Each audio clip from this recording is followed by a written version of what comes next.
In this video, we explore how to use notebook software on your EPSON BrightLink interactive display.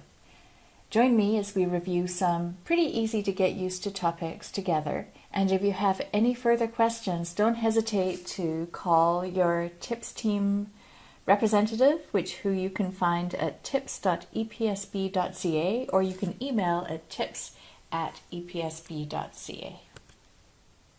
If you've been using Smart Notebook for a number of years now with your students and you're feeling a little bit queasy about having to move forward to an EPSON board, rest assured that everything that you have been doing in Smart Notebook and displaying on your smartboard is going to continue to work as it would otherwise on your EPSON board.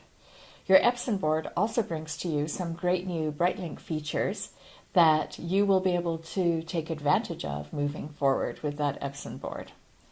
As a teacher, I think the most exciting part of having an EPSON board is that from a pedagogical standpoint, having this new board in your classroom gives you a chance to think about the ways in which you use the board to support student learning, and in some ways question to what extent the ways the board supported teaching and learning 10 or more years ago when smartboards entered our classroom, whether those ways are still as valid today in an age of student devices being able to be used by students.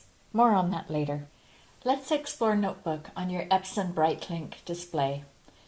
We will look at the following topics. First, we'll take a quick peek at the display itself. Then we'll open Notebook.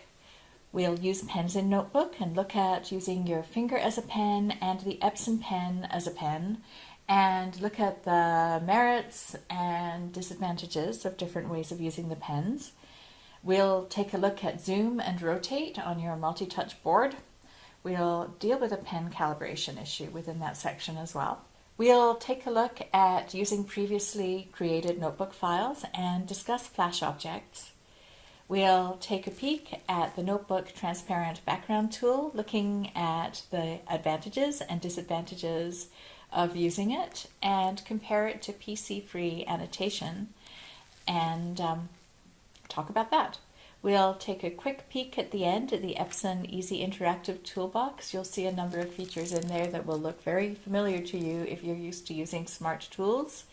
And last but not least, we'll see how working with Smart Notebook on your EPSON BrightLink setup can be a springboard to further innovation over time.